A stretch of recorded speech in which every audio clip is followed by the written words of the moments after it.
I've been really wanting to share this story for some time now, but haven't found a good outlet until coming across here. About 5 years ago, my wife and I went on a weekend camping trip with our two closest friends, another married couple. The campsite is just outside of Yosemite and really beautiful. The beauty of it and creepiness of it is that you take a dirt road for about an hour and a half off the main road to get to it. It's extremely secluded, but never felt threatening. It's a really popular campsite, so there's always people around, especially in the summer. The first day was awesome. I don't remember exactly what we did, but I remembered having a great time there. The campsites are fairly close together, and usually separated by various shrubs, etc. I thought we were all getting pretty pumped up about the site, as there were no neighbours around the sides, just forest, and no one occupying the site closest to us. This isn't common, as these campgrounds stay fully booked throughout the summer. Day 2 started normally. We had breakfast and then head to the lake for a couple hours. The lake was about a 20-minute hike from the main campground. We ended up getting back at around 2ish, and we noticed that the site next over to us had a silver rented car parked on it. We didn't think much of it, and went about a fire. At some point, we noticed the occupants of the site next to us. It's a pretty average looking white dude, maybe early 40s. He was so average looking that it's hard to even picture him. We all immediately caught on to the fact that he was constantly looking over at us. My friend Dave even made a comment to me under his breath saying, "You notice that guy keeps looking here." I remembered feeling uncomfortable as we're all in our bathing suits from the lake. But I make a conscious effort just to ignore it. It's worth mentioning that we're a little buzzed/drunk, not out of control, just feeling good. Throughout the afternoon and into the evening, we continued to notice the guy constantly staring at us. In hindsight, Dave or I should have called him out. The story doesn't make us look great, but whatever. I had been stressed at work prior to the trip and really didn't want to let some creepy dude throw off my relaxed vibes. The alcohol coupled with the fact that we honestly kind of felt bad for him led to us not confronting it. I just thought he was a lonely dude. Aside from the start, there were a couple of mildly weird incidents that occurred leading up to the very weird stuff. The first was that at some point, he left his site to go and do whatever. When he was gone, a girl, probably in her mid-20s, about our age, walked by it and snapped a picture of his license plate. I remember asking her if she needed anything. She smiled and awkwardly kept going. Dave and I both thought it's odd, but we're preoccupied with beer. Later in the evening, around 7ish, the camp host was doing her round checks on people. She kept checking us in and moved on to him. I remembered all of us eavesdropping intently to what they're saying. I think we just wanted to hear what this creep sounded like. He kept asking questions about the bathhouse. We didn't know there was a bathhouse, or even what a bathhouse was. But he had 100 different questions about it. Where is it? When's it open? Is it private? Which are not weird, but in context, definitely odd. The sun started to go down. We're all drunk, so weren't too concerned with the creepy dude anymore. At one point, we went for a walk and I noticed him snooping around what we believed to be the bathhouse. Now, I would call out this kind of behaviour, but again, I was drunk and 5 years stupider at the time. We all continued to laugh and talk about how creepy he was. Now we have a good time and keep drinking. At one point, the guy started eating beans aggressively out of a can in the light of his single lantern, no fire. He looked at us while doing so, and Dave and I noticed this and kind of snicker at each other about how weird it is. Eventually, compose yourself. Eventually, we decided to go to bed. I think the guy had left his site at this point. I remember joking, saying, "I better not wake up to that guy looking in our window." My wife and I slept in our SUV with the seats folded down. Dave and Sarah slept in the camper shell of their truck. I remembered feeling creeped out as I fell asleep, but shrugged it off. Around 2 a.m, both my wife and I were jolted awake by what we thought was a woman's scream. We both looked at each other and asked if each other heard that. We come to the conclusion that it was probably somebody trying to be loud, and decided to go back to sleep. As I was trying to sleep, I start feeling very unsettled. I decided to get out of the car and take a look around. I checked my door, trying to be as quiet as possible. I'd gotten about one leg out of the car when I heard faint but direct whispering coming from Dave and Sarah's camper shell about 4 feet away. I froze and then heard it again. I eventually realised that they were trying to tell me something. I whispered, "What?" And I heard Dave say, "Can you hear that? Start your car."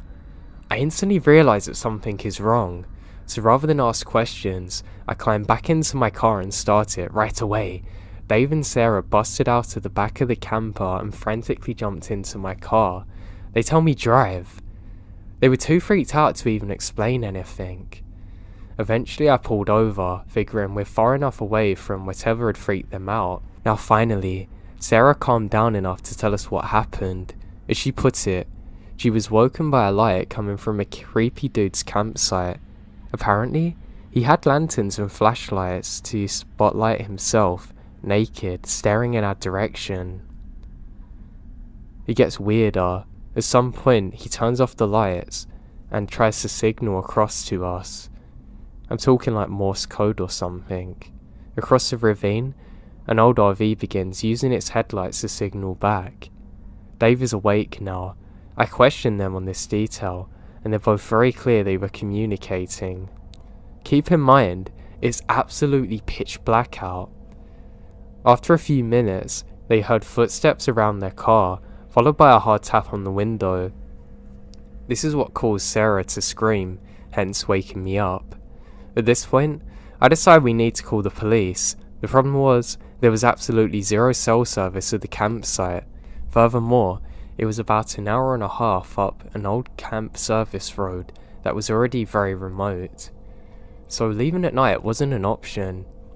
We decided the best course of action was to alert the camp host. We drove around and eventually found the trailer she lived in. She was understandably confused to be woken up at 3:30 in the morning, but was responsive. She mentioned that the guy was really weird when she even checked him in, and she called the police on her satellite phone. Apparently, there was a massive wildfire burning that weekend, and the police can't even send anyone until sunrise. The camp host said there wasn't really anything she could do beyond that. It really sucked to hear that. Now, I don't know what we can do, not to mention there's still that guy in the RV. One more thing really weird happened. At around 4 a.m, we're all sitting in my car when a man in a hood walked right up to the window, and the second I noticed him, I turned on my engine and headlights. I'm not kidding you, he bolted off into the trees. We all sat in my car until sunrise, once the light was out. We went back to the site to pack up our things. His car was there with blankets hung in all the windows. The whole thing just felt gross and we wanted to get out of there, so quickly leave. After a couple of hours we left, I get a call from the police. They said they went out to the campsite and questioned the guy. He said he was simply showering. The cop told me there was nothing he could do. It was our words against his. He questioned the RV people. They said they didn't know anything, but he mentioned a quote, "A very rude camper screamed in the middle of the night." The whole experience with the police is frustrating. I tried following up. I even tried getting help from a family member who's a sheriff, but even he said there wasn't anything they could do unless that particular police chief really wanted to investigate. So there's my story. I learnt a lesson about being polite when somebody's making you feel uncomfortable. Nowadays, I'm much more aggressive with crazy people. I also know it's not easy to hear this story and wonder why Dave or myself didn't just confront the guy, especially when he's literally naked near us. I don't know. I wish I had more courage, but honestly, It's really scary in the moment, and you have no idea what their potential is. I'm okay admitting that. Clearly we were dealing with a very messed up person who had accomplices. I can only imagine their end goal. I hate to think of it. I just wish the police could have acted better.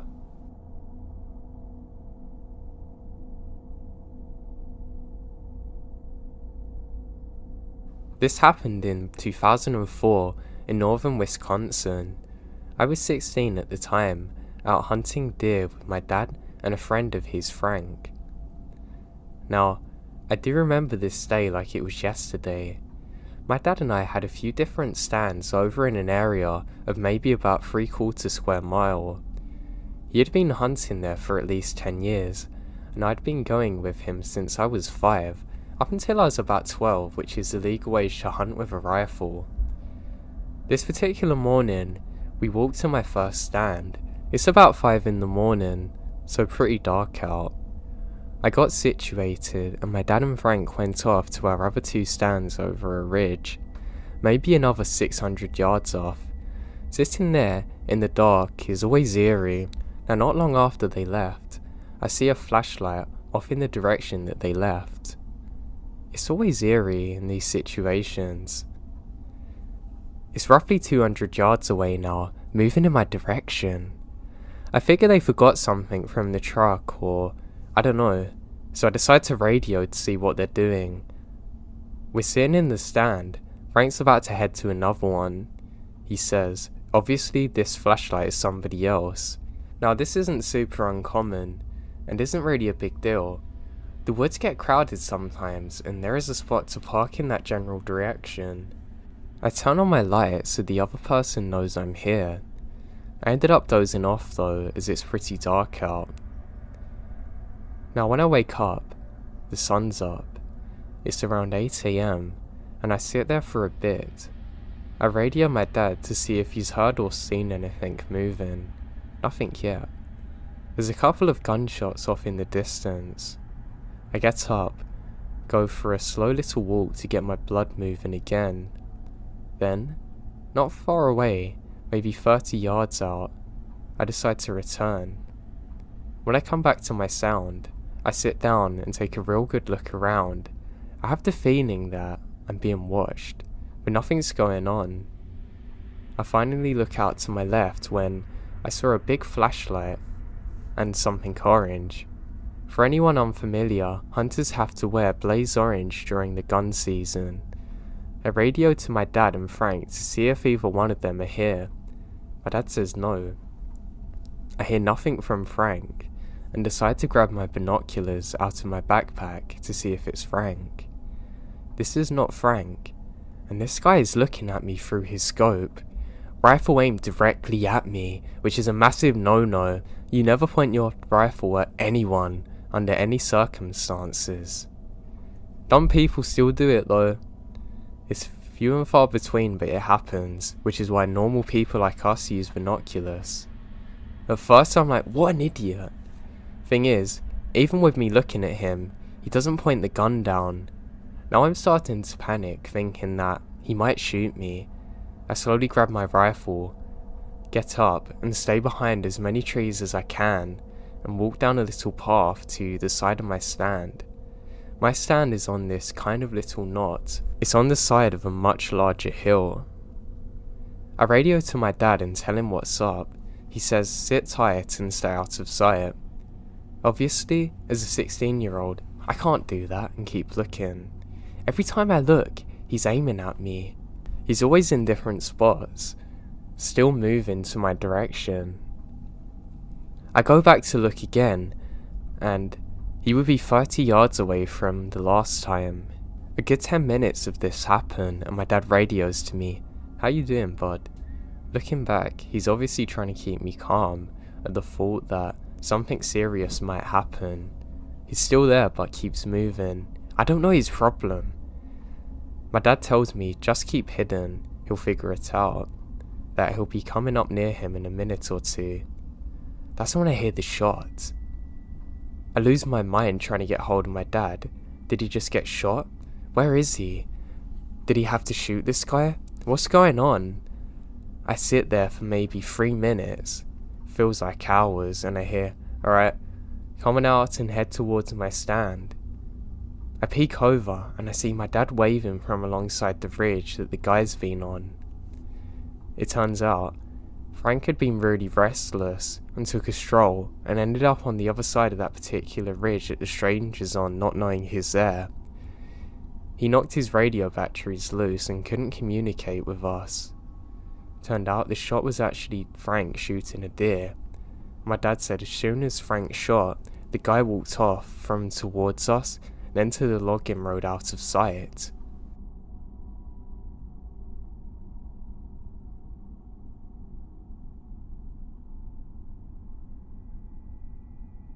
I was driving late at night on the I-90 between Deer Lodge and Missoula, MT.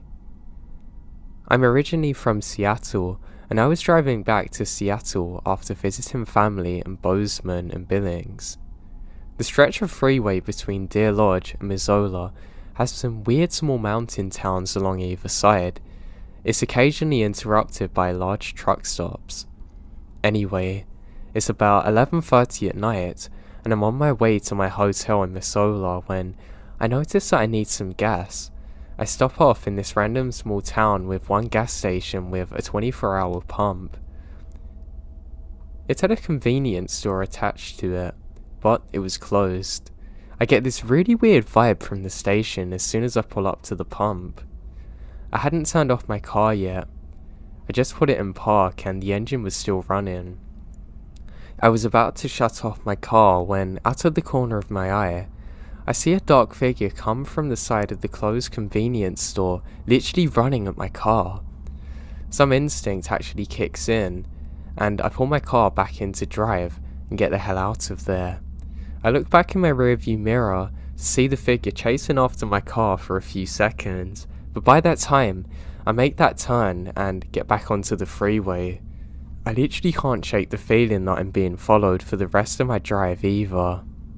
Now this happened in 2009, so while smartphones did exist, they weren't as prevalent or as good as they are today. Even with my flip phone that I have at the time, I can't even get signal on it. Secondly, the events at the gas station happened in a span of about 20 seconds. Yeah, really quick. I arrive, park, turn off the car, see the dark figure running towards my car, and I put my car back into drive, burn rubber to get out of there, and I see the dark figure chasing after my car, tearing up on the freeway. And finally, someone mentioned the story of the Wendigo, and I've heard about it, but I wasn't isolated up in the mountains, and this was less than 30 seconds away from the freeway, so I don't really think it was that. I think the dark figure was a desperate meth head looking to rob someone or hurt someone. After you've driven hundreds of miles, your brain doesn't really think straight, but I don't know what it could have been. All I know is that it terrified me, and I still think about it to this day.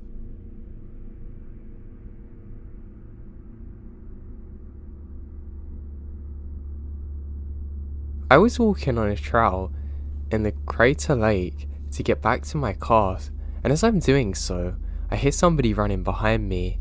I look, and it's an older man by himself. I quicken my pace as the sun is setting, and it would soon be dark. He stops running, and starts up again, getting closer, and I do the same, trying to keep distance. It felt creepy, and I was so thankful when I saw another woman with a big dog not too far in front of me. I met up with her, and eventually, so did the guy. We all walk together now, and this man is very strange and socially awkward. He had a camera. I'm certain the woman and I had the same creepy feeling from the exchanges we'd given each other. She said if he came here alone, and he replies that his family's already down the hill waiting for him. I immediately felt very ill when I heard this. And then, the really weird thing happened. He took at least 3 pictures of the woman and I. I could have asked him to delete them, but honestly, he probably never would have done so, and I just wanted to get back to my car because he's making me feel very uncomfortable. We finally reached the bottom of the hill, and I noticed that there's no family in sight for him. He gets in his car alone and drives off. I felt very lucky there was another person there with me. I'm sure he was some kind of predator.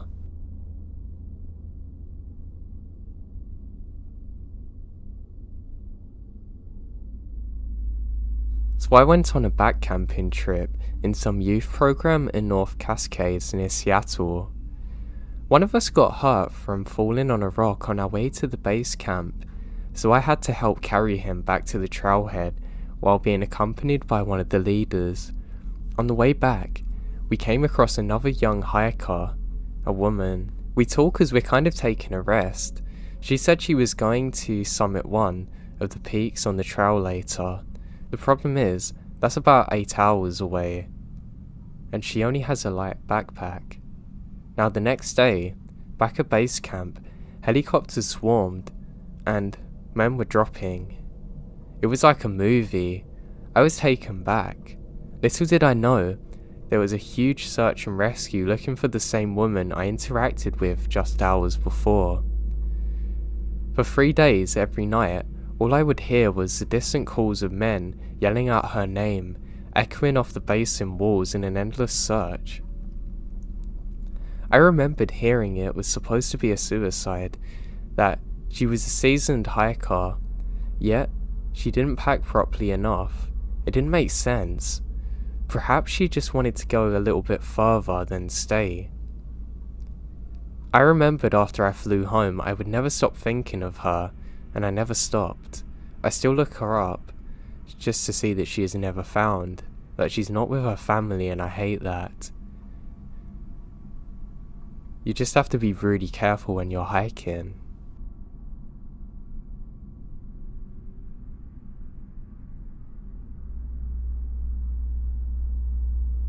This was a few years ago in October, actually around the time the nationwide clown stuff was happening. It's hunting season, and I'm driving to a town north of where I live to meet my dad and ride with him in his truck. It's about 4 AM. Now when I pull off the freeway, I'm waiting for the light to turn green when I see a dude cross the road. Totally normal. I pull away and turn into the parking lot for the usual meeting spot, a park and ride situation. I turn off my car and wait for my dad. I took off towards the main road, and that's when I see a young guy walking towards my car. It's October and really cold, so I can't even see out the windows well. He just continues walking right up next to me until he's about 15 feet away from my car. He just stood there for 10 minutes motionless, just staring at me. I wasn't even too spooked. Like I said, it was hunting season, so I can defend myself, but after 10 minutes, he turns around and walks away, literally never to be seen again. To this day, I still have no idea who he was or what he wanted from me.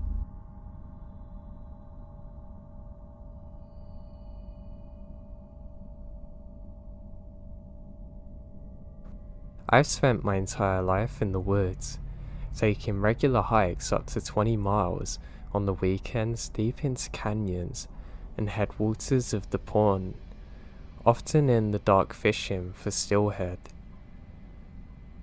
I also used to work building logging roads deep in the forest alone. I've seen lots of animals: cougars, bobcats, wolves, turkeys, bears. I've never been frightened, scared, or come across something I couldn't explain. My grandfather-in-law is an avid hunter. He spent his entire life doing it and told me a few stories. During one trip while hiking in a draw on Washington, somebody shot at him from the ridge. The shot put a hole in the stock of his rifle. He yelled and the guy took off, and he never caught up with him. I wonder if there's a guy out there somewhere wondering if he killed a guy. He also said to me one time, way out on a mouth-long hunt, he came across a wind chime about 100 feet off a tree. It was late fall, so all the leaves were gone, and he could clearly see it and hear it. He has no idea how it got up there.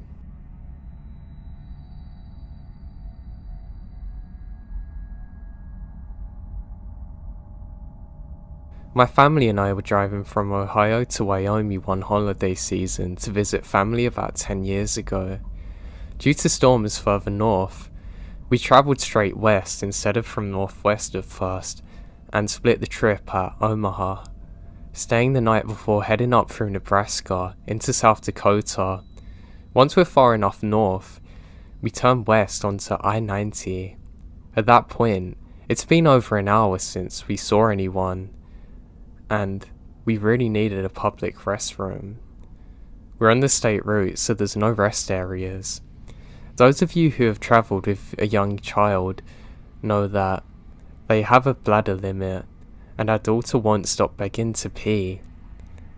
SD was similarly deserted, or even worse, as we headed west. Finally, we reached a desperately needed rest stop, as my at the time 5-year-old and I both needed to pee by then. Just as we pull in, the truck that had been following us for a while pulled in too. I didn't think too much of it at first, until I started to open my door.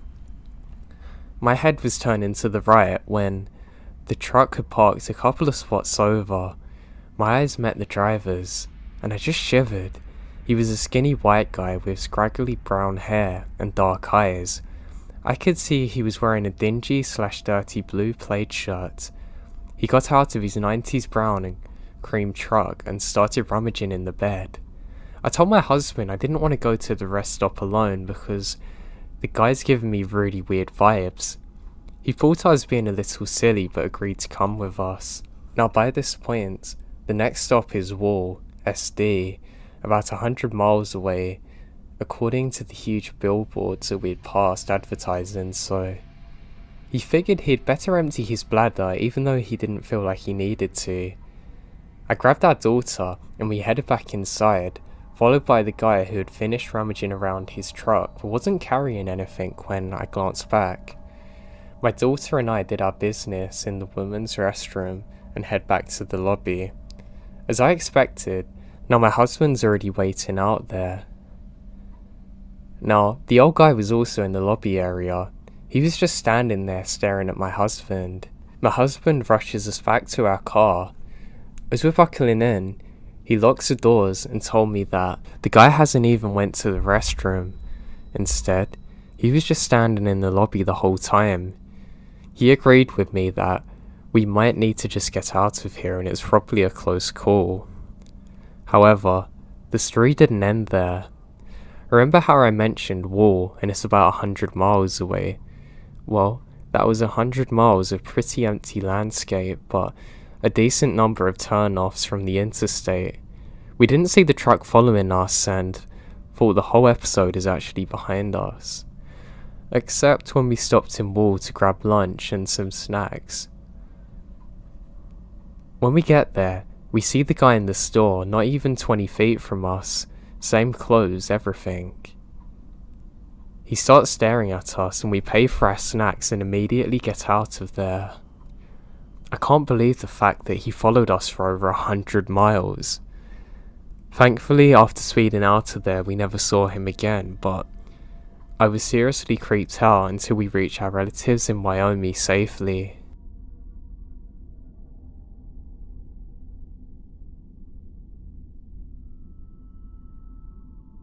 I grew up poor in the mountains of southwest Virginia.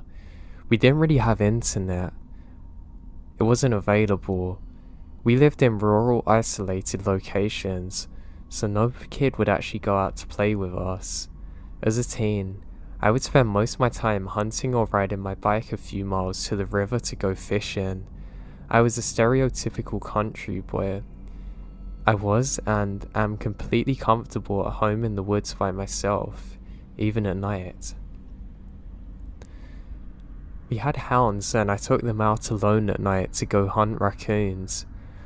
I went to our hunting grounds and turned them loose, same as I've done lots of times before. I sat down and waited for them. We didn't have the best dogs. They were young and not trained yet. They wouldn't normally find raccoons and would try and go for a deer or a rabbit. After a few minutes, they hadn't opened, and that was very odd. I started to walk and call out for them, but I don't get a response. So this is odd. I kept walking and come out into the brush and into a cow field so I can walk easier and go call them in the next holler over. Now, a holler is a small valley in between the ridge lines. As I come out into the cow field, I notice the entire ride line is glowing red. It was the first time that the farmer was clearing brush, and so he has a bonfire burning. I went to check it out and make sure it wasn't starting a forest fire. As I got closer to the top of the ridge, I noticed the glow was solid and not flickering like flames should. There was no smoke that I could smell. I noticed the sheer amount of light, and most of what I thought was colour is actually vibrant red. The only way I can describe it is a stoplight on a dark street that's casting a glow on everything, changing its colour to roughly that. I froze. This isn't coming off as something natural. Where I am is miles off the beaten path with definitely no electricity. It would have been possible for a lifted 4x4 truck or tractor to get there, but no way would it make this much light without a lot of vehicles lined up with their parking brakes on. I had a 20 gauge single shotgun loaded with me. It happened to have a few shells of a buckshot and some slugs in my backpack. I quickly loaded a slug and held a few shells in my hand, ready for follow-up shots, prepared to defend my life. I was terrified. I snuck home as quickly as possible without using my flashlight. I told my mum and stepdad what happened, but they brush it off, and I'm scolded for leaving the dogs in the wood. I guess they thought I was just lazy and didn't want to go after them. The next day, I went back and looked for any signs of what I might have seen. Now, there was absolutely nothing out of the ordinary. No burnt areas, no tire tracks, nothing. After a few days, I woke up and went into the living room. My stepdad was waiting for me. He jumped up and said he'd seen that light also. He'd been hunting in another location in the opposite direction, still within walking distance. He was waiting for the dogs with his light off when 3 bright flashes illuminate around him and make things glow red. He said it was bright enough that he could have read a newspaper at night. I thought it was so crazy for him to experience it too. We never had another encounter with the red light. I don't know what it was. I'm not saying it was aliens, possibly military or something, but I literally have no idea what this thing was.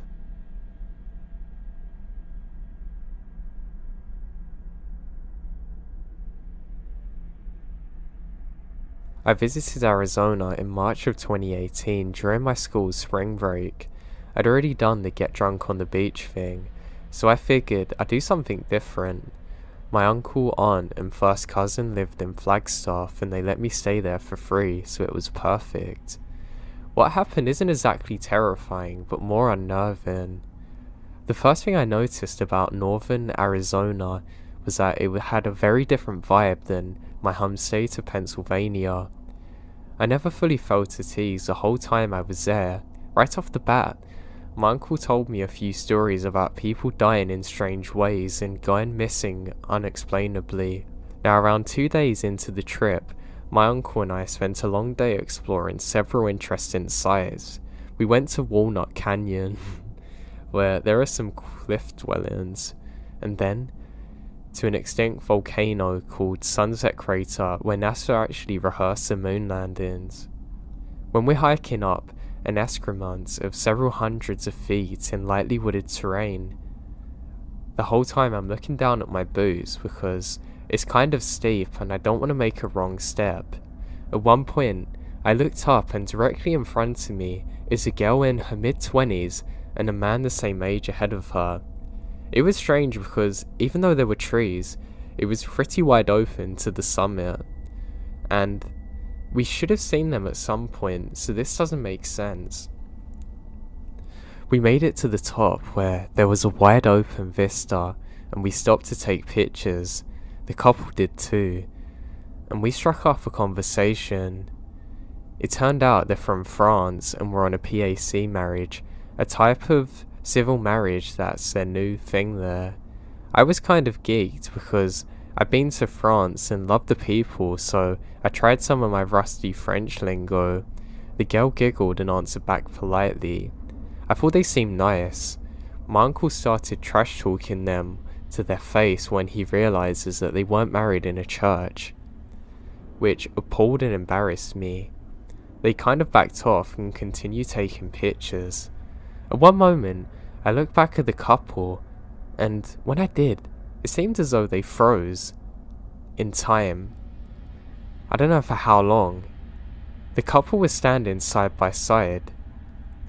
Now, it looked as though they were barely making contact with each other.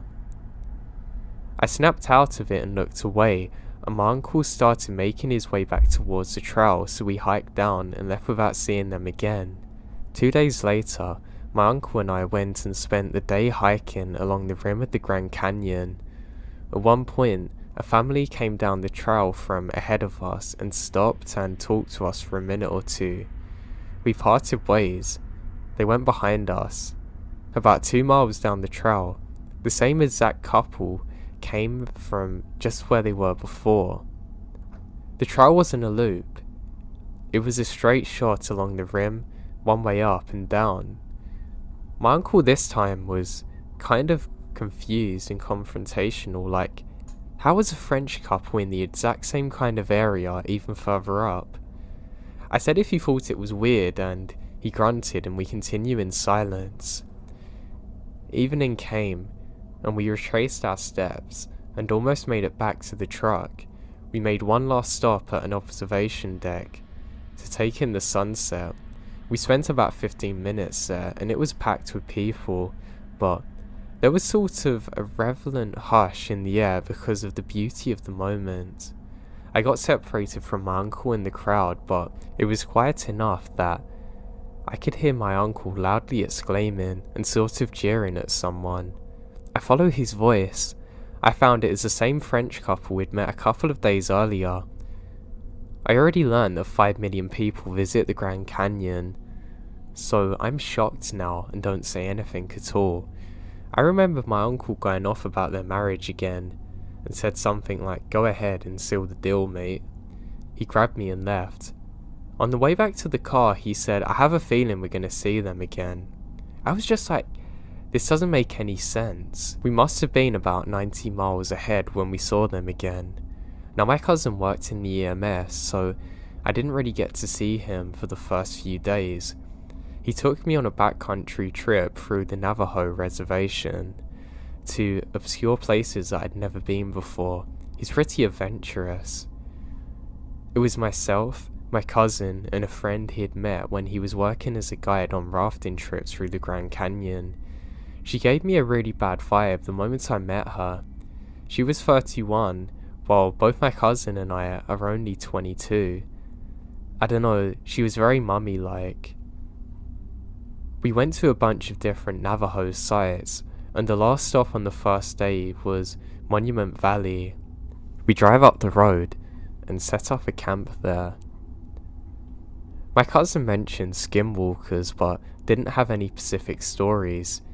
He also said that he heard from a veteran emergency responder that they got a missing person report and followed footsteps into the desert with dogs on the scent trail, but the footsteps actually stopped in the middle of the desert without a trace or explanation, and the dogs went crazy when they reached a dead end.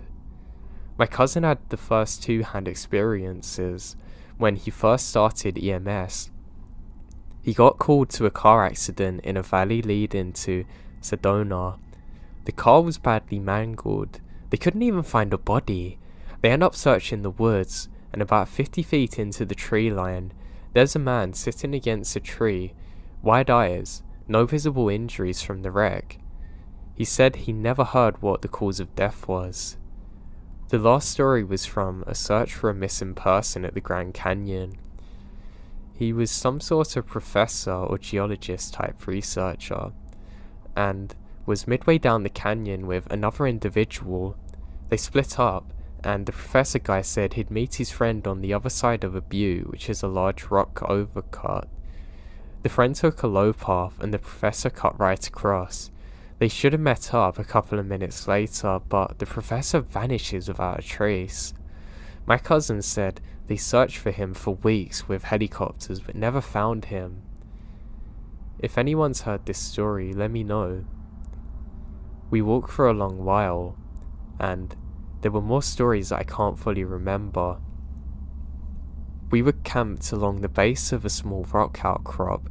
I'd been facing towards the rocks most of the night, but before we turned in, I looked out into the desert before any darkness fell. I saw that it was as flat and as far as the eye can see.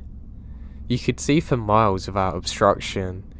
I live near a city, and at home on overcast nights, the lights from the city bounced off the clouds, giving a soft white glow. That night in the desert, I saw the same glow as if from a city off towards the horizon, lighting up from one end to the other. I asked my cousin, is there a city? And he said it's probably Vegas, but we're facing north in Utah, so it definitely isn't Vegas. I scanned 360 degrees around and it's pitch black. I finally get into the tent to try and sleep. I've never been in the desert before, so I don't know the atmosphere and what it's supposed to be like. I've read a bunch of posts about an extreme hushed silence and stillness, but I've heard about rooms built in a vacuum, devoid of any sound, and apparently the silence is painful. That's the closest to that I've ever experienced that night. There was no wind or atmospheric pressure, and I could hear my own blood pulsating in my ears and my heartbeat. The silence was painful. When I finally managed to get some sleep, I have a nightmare about a corpse being buried next to me. The next day was fine for the most part, but as soon as the night fell, I developed an excruciating headache that radiated throughout my entire body and made me feel sick to the gut. I figure it's dehydration. Even though I'd been drinking water throughout the day, I gulped down 2 lots of water and took a handful of Tylenol, but to no effect. We dropped off my cousin's friend and stopped for some food. At the time I was still a member of the Catholic Church and went to a Catholic university. My family I was staying with and some of the others we met, they would tell me I'm very Catholic and it's weird I'm out in the middle of nowhere. It seemed weird. Now, for some strange reason, my cousin took me to the empty parking lot of a Catholic church so we could order some food. It was here that he told me he felt like it was humanity's destiny to kill and make war in an endless cycle, and that he wants to join the military for that purpose. On the other hand, I'm a humanity-loving, peacenik sort of dude, so this scares the life out of me. My headache got worse, and I think I was picking up on some serious negative vibes.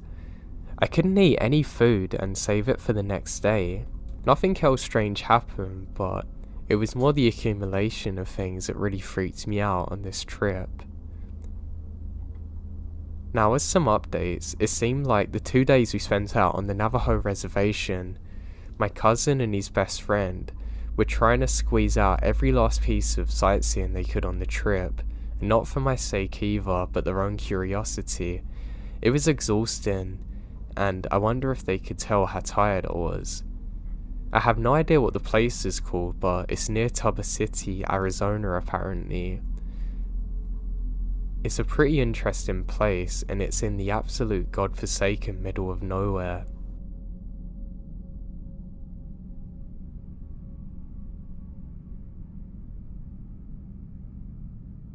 Growing up, I always went to my grandma's house. My childhood had a parent with substance issues, and going to my grandma's house was the best. I had friends there, and she lived in a really nice suburb with tons of other kids my age. I made really good friends with a neighbour who had woods in his backyard. Let's call him Mike for the sake of the story. We'd often take little lunches packed by my grandma and go out into the woods and eat them, admiring the creeks and birds, collect pebbles and stuff. You know, kid stuff. This was harmless, and you could usually always see the backs of the houses when you went into the woods. I remembered one day, we made a pack. Mine was in a grocery bag and planned to venture out further than before. You know, you have limitless energy when you're young, and low pain hasn't set in yet from sitting at a desk for ages. I mean, you could literally walk for hours, and probably miles, and not even notice it. So we walk even further than ever. Now we slide down a hill. I remembered being really scared of this, and hilariously, I'm still majorly scared of falling when hiking. But anyway, I got a little scuffed up, but nothing major. Mike was slightly older than me, so I wanted to seem tough and just walk it off. We go deep into the woods, and I remembered being just slightly creeped out, but not enough to protest. I want to explore, too. This hasn't changed. This is in Western PA, I should add. We weren't in the rural areas of my state, but some of the suburbs do intersect with trails and nature preserves which can go on for acres and acres. We came upon a tent in the middle of frickin' nowhere, and I remembered being terrified. My grandma gave me a lot of freedom because I was responsible. This was in the 90s. Aside from needing to be home before the streetlights every night, stranger danger was something she drilled into my head. This set off the internal stranger danger alarm loudly, but I was too afraid to leave Mike's side. So we approached the tent, even though everything inside of me is telling me to get out of there. Mike goes up to it, and tentatively I follow him. At first, I thought somebody was camping, but it still looks more permanent than that. Anyway, there's a fire outside and smoke burning, but it's been doused. There were bones everywhere, skulls mostly, tiny ones, which to my unattained eye look like animal bones. There are also little pelts of animals covered everywhere in what appears to be paint and symbols. My adrenaline kicks in and I ran, Mike also. We ran so far and so fast that we fell down the side of the hill and ended up emerging from the woods on the other side of a shooting range. The men firing were screaming at us to leave. I was so scared of the tent that I didn't process the real danger which was at the shooting range. We definitely could have died very tragically because of that. So looking back on this memory, I was wondering, what the hell is this guy doing? There were literally bones everywhere and symbols.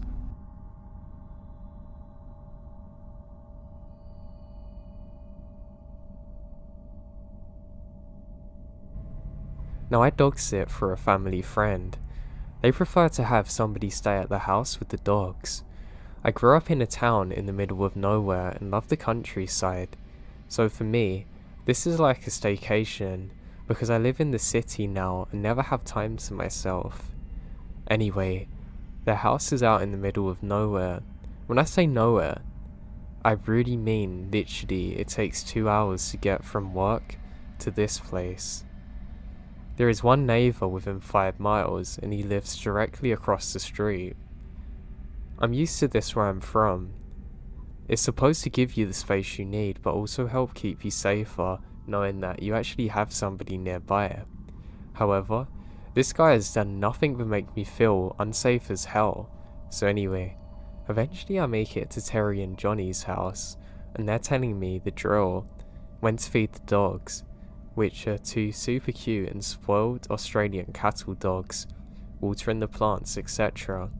Then, as they're loading up their stuff to take it to the car, Terry says, "Oh, don't forget to tell her about Steve." Johnny says, "Oh, yeah, don't worry about the neighbour across the street. He's harmless.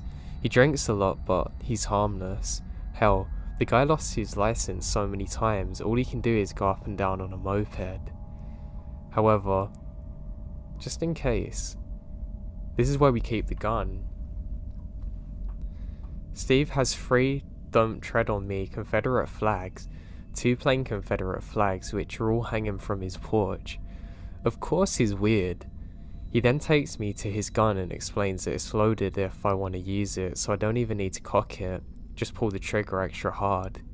At this point I'm like, whatever. You keep a gun in your house when it takes at least 45 minutes for the police to show up, so I get it. Still, I've got no worries. I'm used to drunken weirdos. I know how to handle them. I love this life in the middle of nowhere, and I've got 2 protective dogs that will attack on command, so I feel pretty safe. Terry and Johnny leave around 3 PM. I took the dogs for a walk and play some frisbee and begin to unload my stuff while they're still worn out from running. As I come back out for my second load of stuff, I hear the neighbour, Steve, slam his door, seemingly having a phone conversation. I hear him go, "Where the hell did you go?" The dogs are hearing him now and growling. I tell them to stay calm. I then hear him say, "I don't care about my kids, screw you." And then he throws something on the unpaved road behind me. Turns out it's his cell phone. As I'm grabbing my stuff, the dogs start going crazy and run a few feet behind me, barking viciously. I drop my stuff and turn around to see the neighbour at the end of the driveway, 75 or 50 feet away, just staring at me. I tell the dogs to calm down and to get back on my side, and they do. I then give Steve a friendly wave, thinking this is weird. He then takes a step forward and says, "You alright?" in a manipulative voice. Steve is wearing dirty jeans, work boots, dirty red hoodie, and a red hat with Confederate flags on it. He also got brown dirty hair down to his shoulders, and a beard that's probably 5 inches long. "Yeah, I'm okay," and I say my name. I'm just here sitting Johnny and Terry's dogs for the week. I look down at the dogs to see their reaction.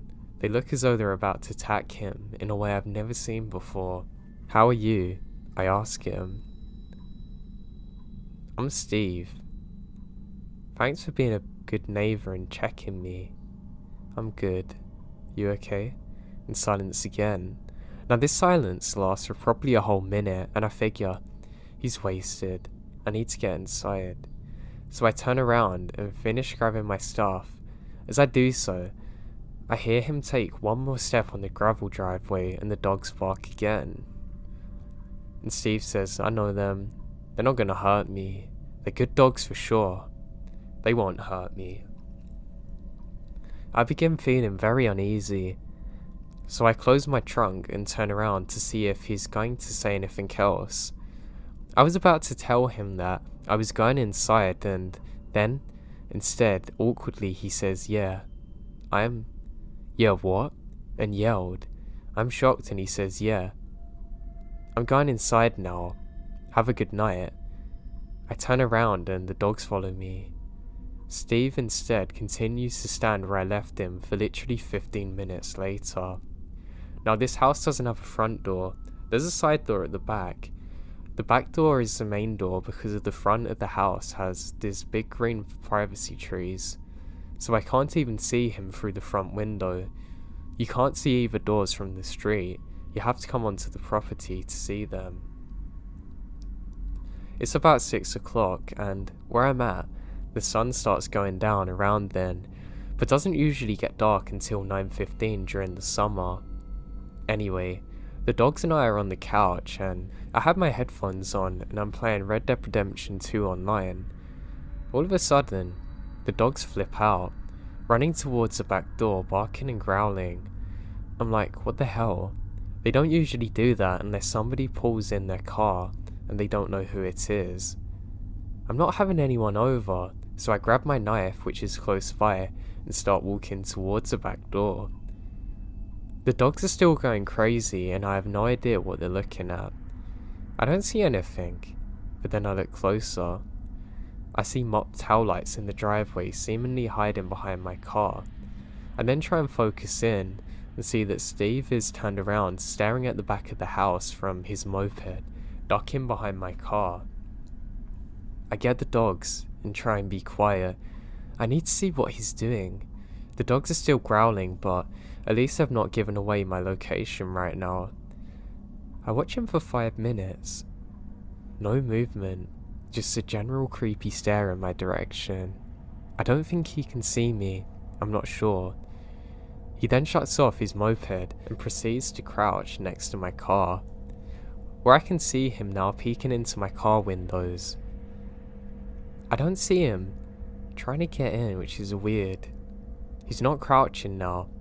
Obviously he feels like nobody's watching and doesn't care. He stops looking into my car and turns to the house. Creepy as hell. At this point I text Terry and tell her that Steve is doing some weird stuff and I'm getting worried. I get a text back saying call the cops if you feel unsafe. They know him. They can come talk to him. Reminding me to tell you about the time he was standing out by the tree at 6 AM when I was leaving for work, and he was still there when we came back. We think he had a psychotic breakout. How comforting is that? So, I talk myself down some. This guy is wasted.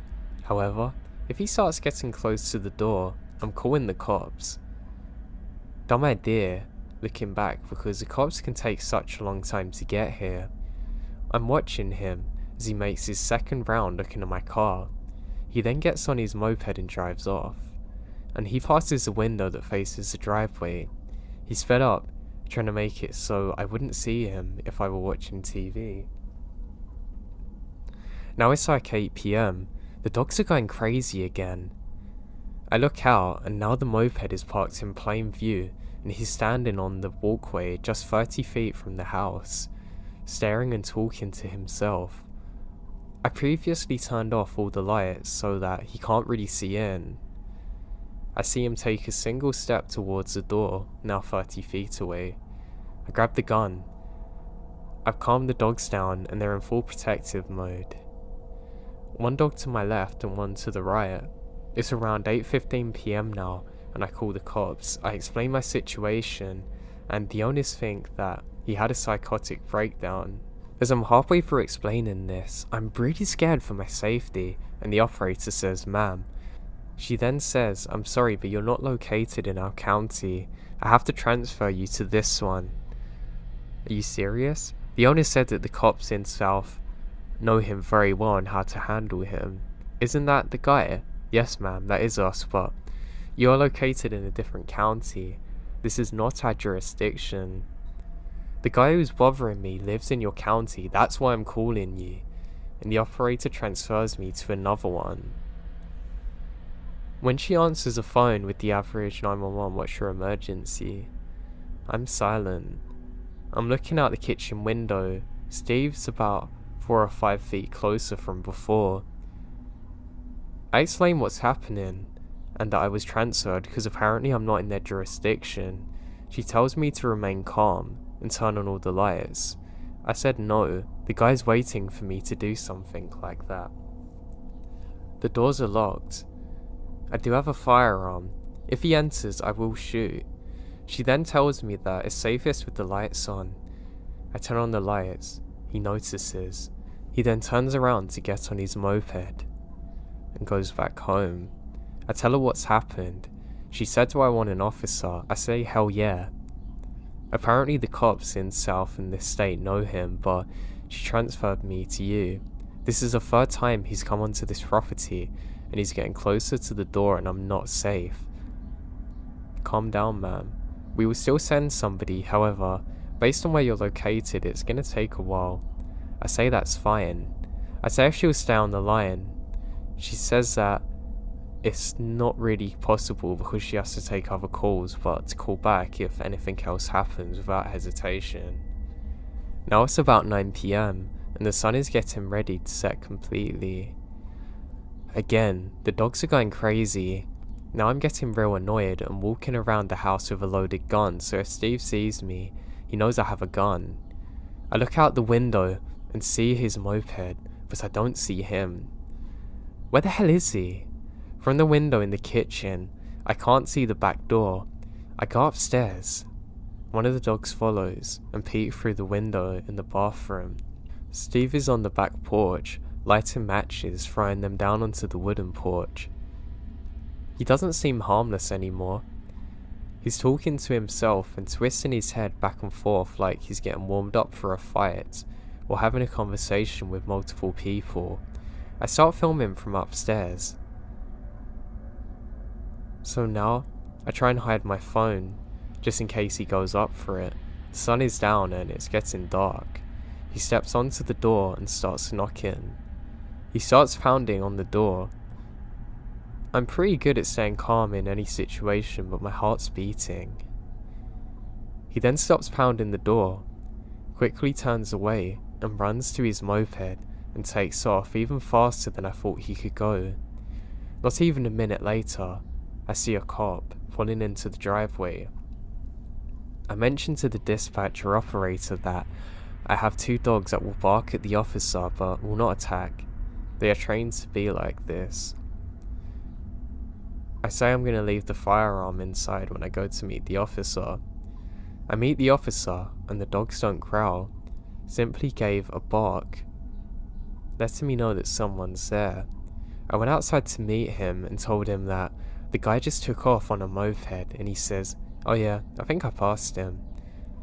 I explained that he is absolutely drunk or crazy and in his own world, and that normal people don't act this way. The cop basically shrugs off everything and says, "Well, are you gonna stay there the night?"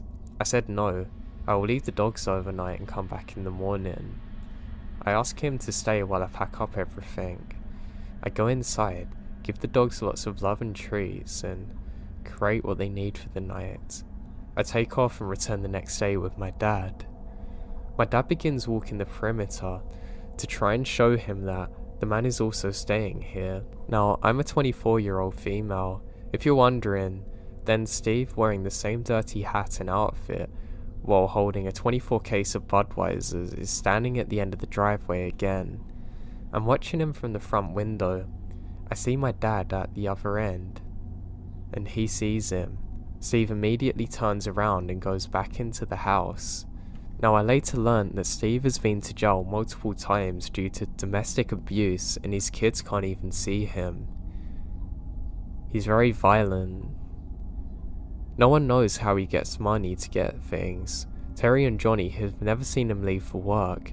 They've only seen him on his moped or 4-wheeler that he recently bought.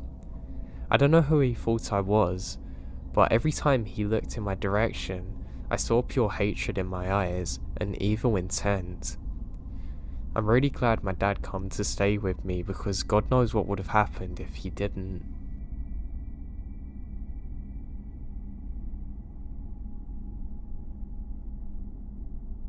I've been staffed at a summer camp for 5 years now. A long-standing tradition is that some of the senior staffers will regularly sneak out during night to drive into town to hang out and generally be hooligans.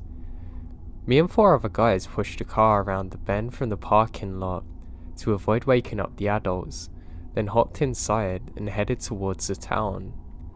After a couple of hours of jokes, by a job blast from Taco Bell, and teaching one of our goons how to drive in an empty parking lot, we're driving down country roads, joking around listening to music. That is, until we turn down a random road and something immediately feels off. It's about 3:30 AM and we start down a hill, and suddenly the road goes from asphalt to gravel to dirt. We noticed an old rusted out boat trailer on its side, a bunch of old tools, rotting piles of wood, and a general mess. When we reach the bottom of the hill, there's a big shed with a garage door that's wide open, and another shed seemingly made out of plywood with a door creaked open. There's a light just shining through, flickering from a fuse box right outside. The mood in the car changed in an instant. For a moment, we're all sat in silence, watching the flickering light. No one said anything, but we could all tell that something doesn't feel right. Eventually, to ease the tension that we're all feeling, we start to make a joke, jeering at one of our friends to go and turn the light off or open the door.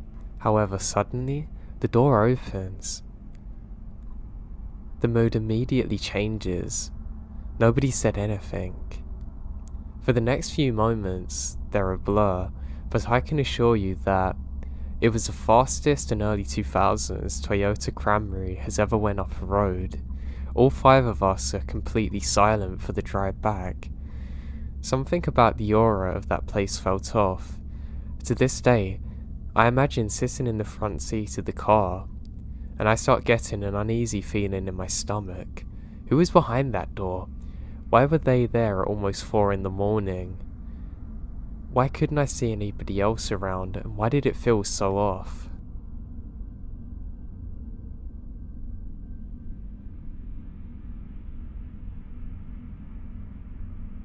Okay, so let me start by saying I'm a 23-year-old. At the time of this story, I was 19, 5'5", fat girl from England. My weight and country come into play later. So I would take my dog for walks at night. That was until this experience. Now, it's not the kind of dark where you can't see anything, but the kind where you can't make out much further in front of you. As a disclaimer, this is the middle of nowhere. We're in a village where everyone knows each other and strangers are rarely spotted. Now, a fair few of my neighbours walk late at night, and I meet most of them, and there's usually this 6'3", heavily tattooed 46-year-old man with 2 friendly big dogs, one Mastiff and another German Shepherd. We were great friends and still are. Now, on this particular night, I bumped into him, just ending his walk, which happened to be a couple of times, and it's no big worry. I'm around half an hour into my 45-minute walk in the woods, earphones in with music playing and just checking my phone to see what song's on next. I notice my dog is looking up as if he can see something. I assume it's another neighbour, fox or deer. I looked up calmly and I see a strange man standing about 20 foot away from me, holding a rifle. Not a dog. It wasn't hunting season and this is England, so you can't really get guns unless you're a farmer, let alone a rifle. He looks angry and stares at me. At this point, I remembered my head torch and he turns to look at me. He angles himself to my face, and at this point I knew I couldn't turn around or run since I'm out of shape. I carry on walking. As we go past, my dog gives him a wide berth, which is very unusual because he's normally friendly and loves everyone. I'm very confused by this. Now, I shuffle past him and say evening. I try and speed walk out of there. I look over my shoulder as I'm about to leave the woods. I saw he hasn't moved an inch and he's still staring at me. I never walked alone at night again. This freaked me out so much because it never happened since and there's no hunters near me. I'm certain he was not meant to have that gun. And I'm sure I've heard a gun go off at some point around the time of my travels near then.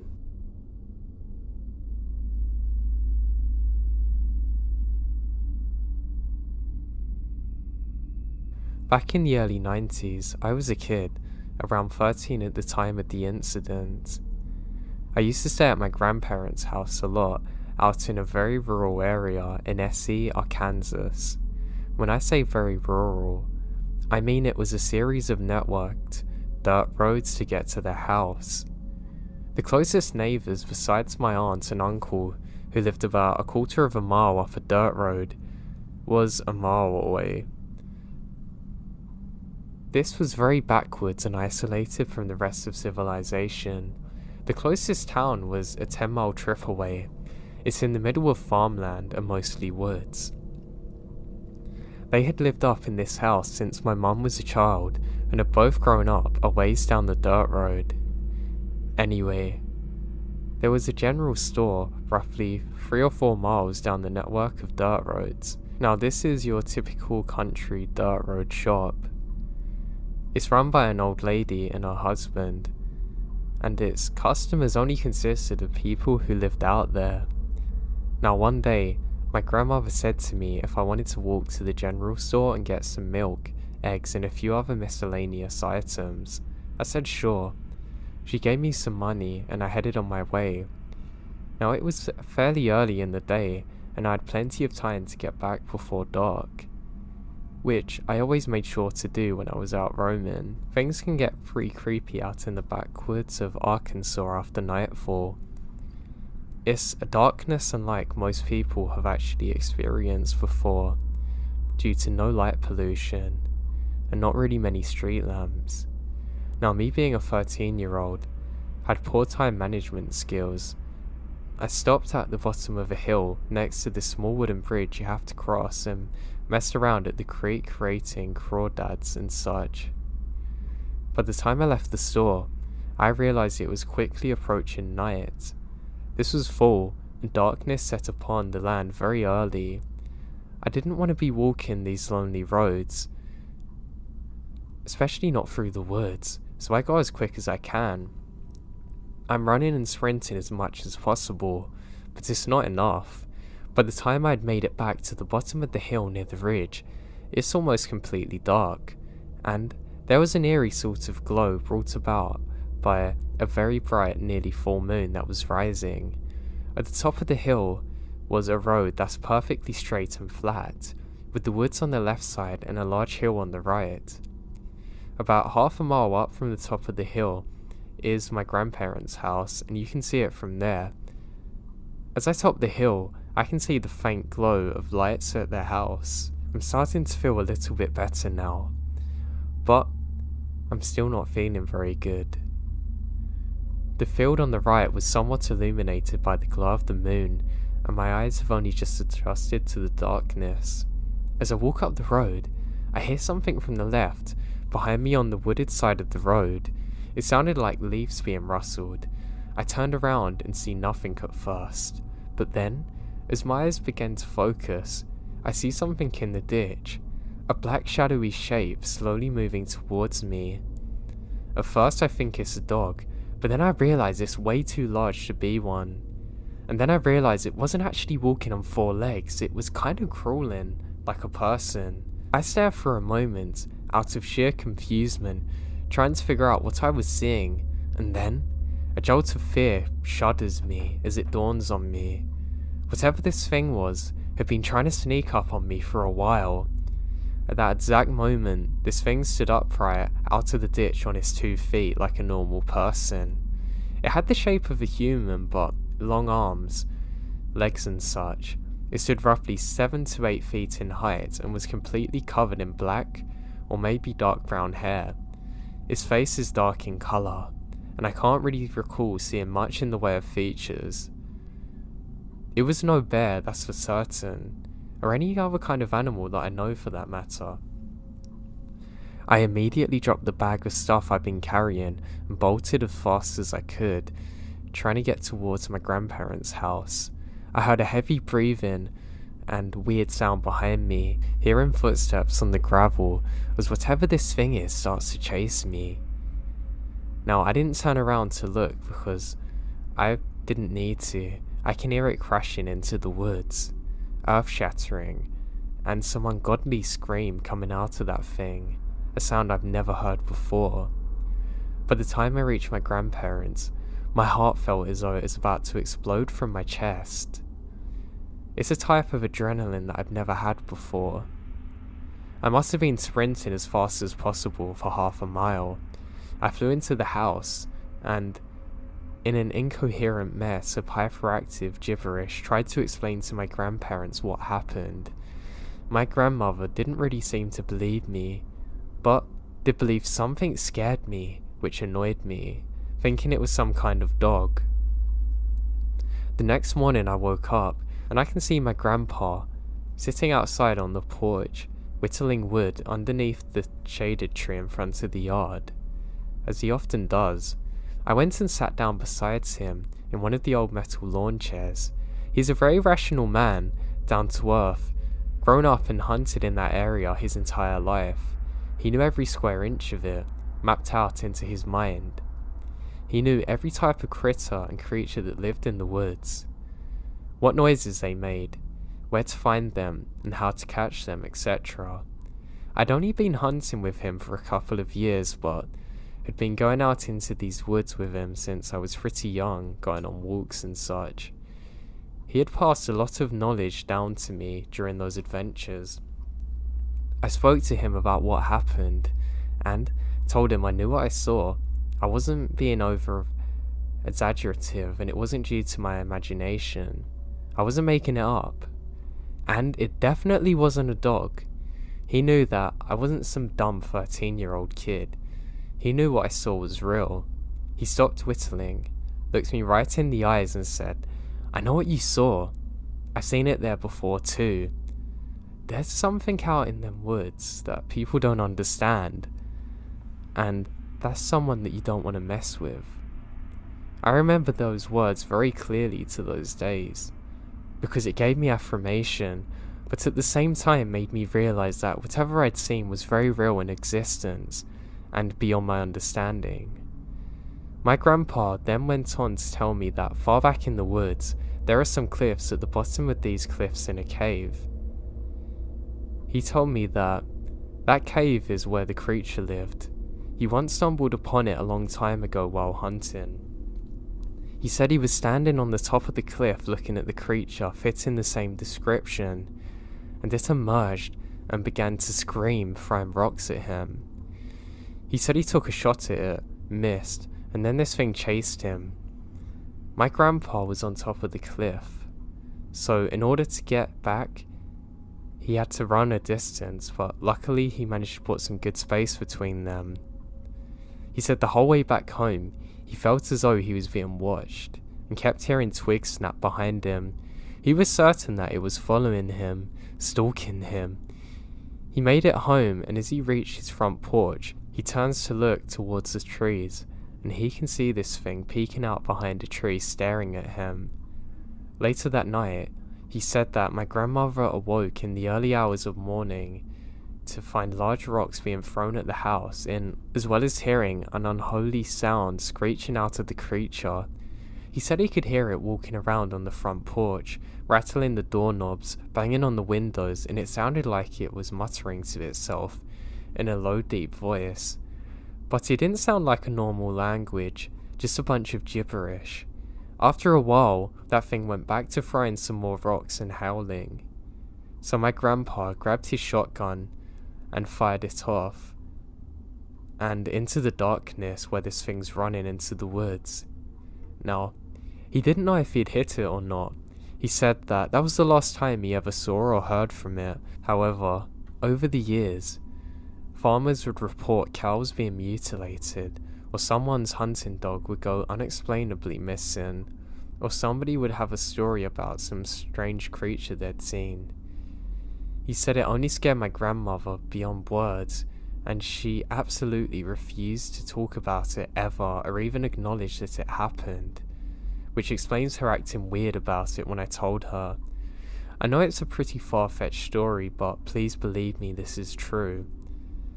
And till this day, I've never actually spoken of it to anyone other than my grandpa.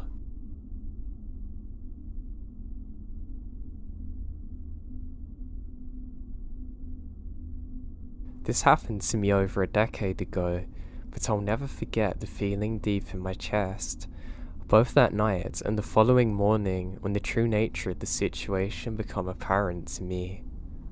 It was late December in a small Texan town. We just received 5 inches of snow in the day. I can't remember what time it was. It's dark out and I'm playing in my room. It's important to note that my room was made up of 2 rooms, a mudroom with a door leading to our front and my actual bedroom. The door was an older style wooden door with an all old wood hardware and a window on the top half. It had a window shade, but that wouldn't stop anyone from looking in if they wanted.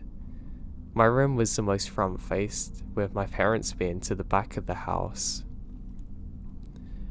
I was in my mudroom playing with my Hot Wheels when I felt weird. It felt like somebody's watching me. I was facing the door at this point and look up at the window.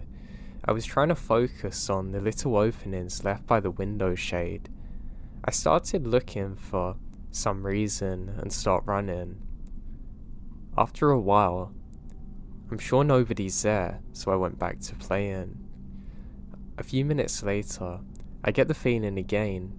This time, I didn't look up at the door, but instead, I looked towards the window. I was just hoping that it's all in my head. Just then, the most terrifying thing happened. There was a noise at the door. The doorknob's being touched. I was still, facing the door, completely frozen at the sound of the metallic doorknob. I don't know why or how, but it was moving, slowly turning, testing the lock. I want to move, but I'm frozen. It was like somebody glued over every joint in my body. My chest felt like a car was parked on it. My parents weren't immediately there, so I'm all on my own now. And suddenly, the door knob is being yanked with force. The door was one that had been locked with a skeleton key, so the doorknob could move freely. There's 2 deadbolts. Whoever was on the other side just figured out the doorknob was free to open. As soon as I heard the doorknob turn all the way, I sprung up the wall about 5 feet. The door fell silent. I'm glued to the wall, unable to move. The doorknob continues to slowly move. Whoever did so started trying to budge on the door, trying to pry it open, pounding on the door with their foot, kicking it. I froze until I started screaming for my life. I sprinted to the back of the house to get my parents. They asked me what's wrong, and I said somebody's tried to break in. They ran inside and checked, not bothering to check outside, which I pleaded with them to do. They said it's my imagination running wild or an animal. They took one final look and said go to bed.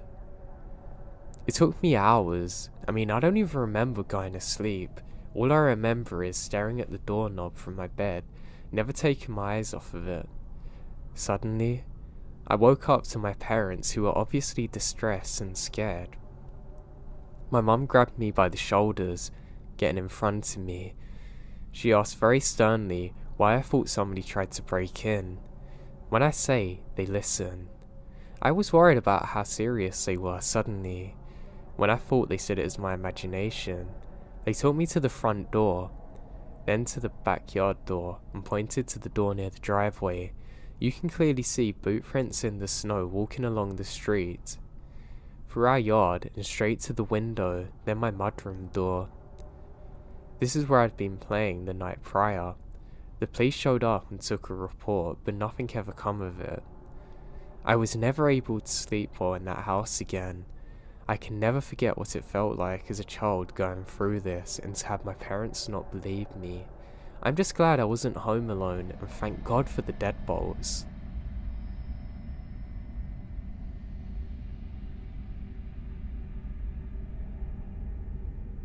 I always loved the chance to get out into national forests and parks. I really like jogging. I find a true tranquility when I'm going through them, with nothing but the cool summer's air with me. I would do it in winters too, but it was a lot worse because obviously the leaves were very slippery and you wouldn't always see people about outside of the occasional park ranger. But this story took place on one summer's evening. I was feeling really good. I made a playlist and was listening to some podcasts while I was jogging. I set out at about 9 PM, so it was still kind of light outside. As I was jogging, I couldn't help become more and more aware of how dark it seemed to be getting, quick, and almost too quick. I'd go on my phone for literally less than 5 minutes, and when I looked up, it got noticeably darker, not just in the sense of my eyes adjusting. It was a weird feeling, and I feel like somebody's watching me. I decide just to try and walk back because I'm getting really tired now. which is another strange thing. I've come to realise it might have been my body's response to fear, but I felt drained and really tired in a way that I've never felt it before. I decide to press on regardless, cycle through my songs and feel good again. Now as I'm walking, I realise that there's a mist that's setting over the park. Now this is something that I've never experienced before. Well, I have, just not in the summertime, so it's something that I found very strange. I start to hear interference with my headphones too, and think it might be because of the moisture from the fog and take them off. That's when I realise that I can hear a hissing sound. It's not a normal sound that you would hear from electric interference, it's almost like an animal making it, but I've never heard it before, and my heart drops. The feeling of being watched overpowers me now. I feel darkness like I've never felt before, like true evil's around. I think maybe there's a park ranger there with his radio messing up. I call out, but I don't hear anyone. I suddenly think it is a bad idea to call out, and I begin jogging. As I start jogging, I hear a crash behind me. I turn to look, and there's a very tall, dark figure just off beside a tree. Now what terrifies me is that there's a tree that's been knocked over that was standing before.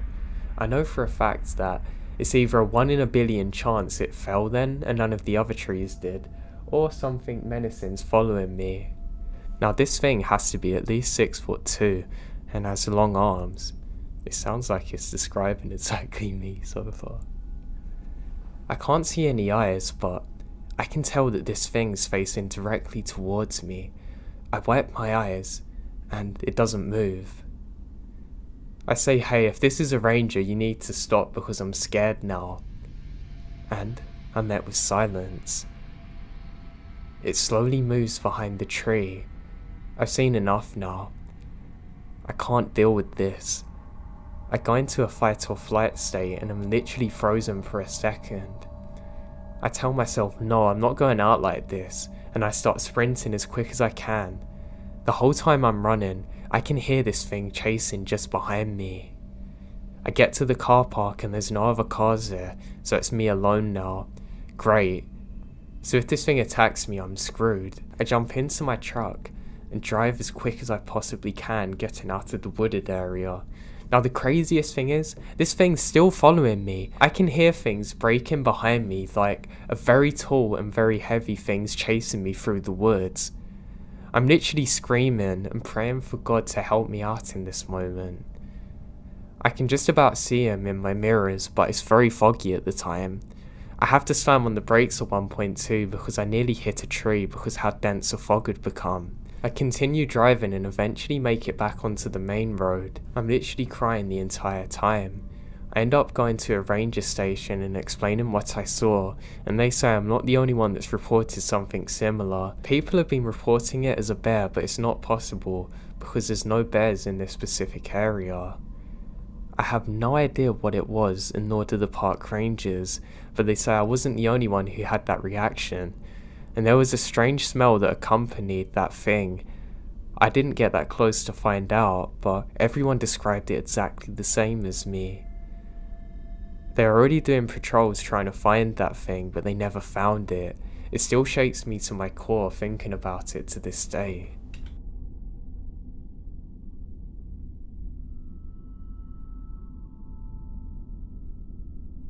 So this didn't happen to me, but I live in the area where it took place. My friend and I were discussing the scariest things that we've seen in the woods, and he told me a story that happened to his friend. So this guy was with 5 of his friends and was spending a few days in a cabin hunting and trapping. They were not drunk but had a few beers to unwind one night, so one of them goes out to the outhouse to use the bathroom. He can hear some faint beating sounds in the distance like a low drum. So he finishes in the outhouse and goes into the cabin to tell his friends to come and check out the sound. So they all grab their rifles and walk out the ridge of their cabin, down the holloway behind it and up the other side. It's a pretty rocky area, so the sound travels far. They could tell that it's just over the hill, So 5 of them spread out about 50 feet and walk up to the top. They can't see completely over there because there's large bushes around them. Now they just sneak down and try and see what it is. One of them goes over there and he stands there and watches for about 30 seconds to a minute before telling his friends that they have to run as quick as they can and saying what he saw was evil and they need to get out of there now. He said all he could see was a bunch of naked people dancing around a fire pit with some kind of pentagram on the floor. He never told them about everything he saw. He just said he was too scared ever to go back in the woods again or near that area.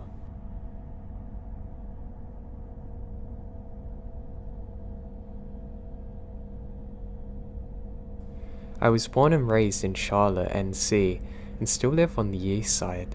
There's a local public park near my parents' house called McAlpine Creek, which was mainly a large cross-country trail stretching miles across East Charlotte. The park is enveloped by hundreds of acres of dense forest and underdeveloped land that is discreetly placed amidst busy streets and highways. You almost don't realise it because of the stretches of infrastructure around it. There's a myth and folklore tale about a devil church or satanic ritual area deep within that park. There's a few videos of people trying to find it. Now in my senior year of high school, after searching around the internet, I heard about where this is supposed to be and decided I want to find it. So my girlfriend and I at the time decided to try and find it on the road that leads into the church. We end up driving down miles of winding roads behind a car max that borders the dense woods of the park where a small neighbourhood of sorts is. I think I got in the 2 street names wrong, but they're very close to the spot. Now cautiously driving down these quiet and dark roads, we found a seemingly abandoned dirt track offshooting from the paved road. Keep in mind that there's almost no streetlights anywhere. We're driving about another 2 or 3 minutes and there had been a pickup truck behind us for maybe 50 feet or so. Upon seeing the dirt track and everything else around, our interest had peaked. We stopped the car to discuss what we want to do. We began to slowly pull onto the dirt track simultaneously. The pickup truck ahead abruptly stops and stays in place. We notice this, having pulled finally into the dirt road at this point. We're immediately frozen in panic. The driver of the truck quickly puts their car into reverse and began to immediately back up towards us at max speed. I throw my car into reverse and panic in an attempt to back away from where we come from. I was able to get turned around and drive back into the woods fairly quickly. The driver's accelerating at us at full speed now and I have to floor it to try and get out of there. We literally never look back. We never ended up finding the church and have no idea who was following us in the woods that day.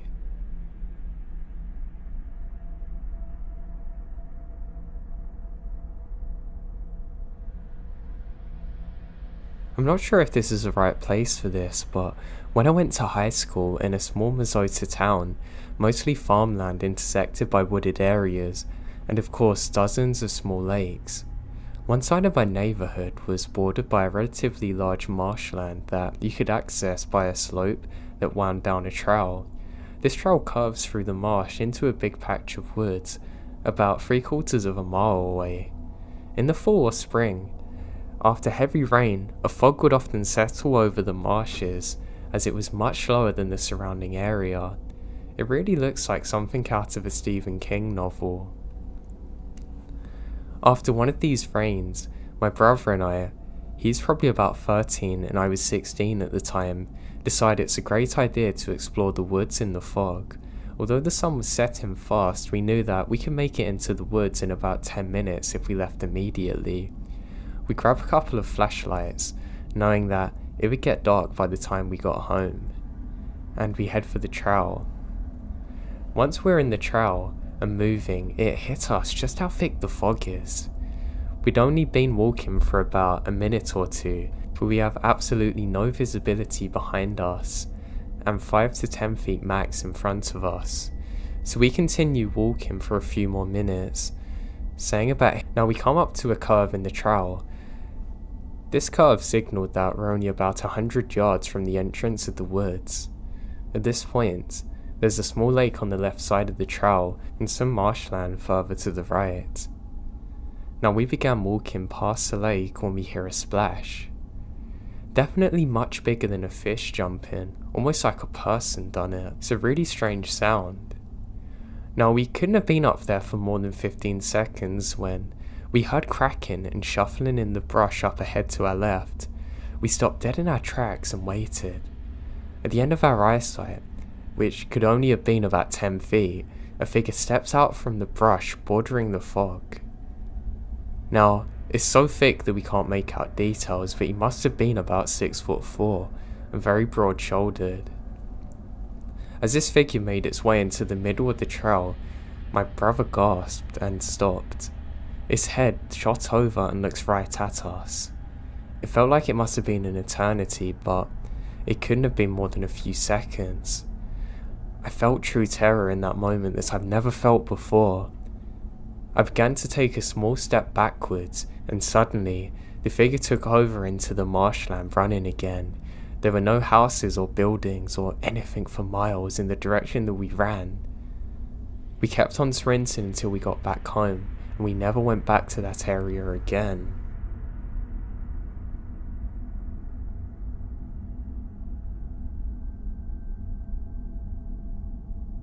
I grew up in the Midwest US. When I was a senior in high school, I was out for a hike at a local trail in the National Forest. This is a good 20 miles from town, way out in the sticks. It's a box canyon, so you start at the rim and hike down into the canyon. It was autumn and late afternoon when I pulled into the empty parking area, but there's plenty of light around. But by the time I got to the bottom, the sun's pretty low. I was down in the canyon and get the feeling that something isn't quite right. I start looking behind me as I walk every few steps. I can't shake this feeling. Finally, on one of these backward glances, I spotted a man peeking out from behind a tree, not far at all, maybe 100 feet away. It was the weirdest thing to catch somebody watching me. He knew I'd seen him and stepped out saying, "I'm not looking to scare you."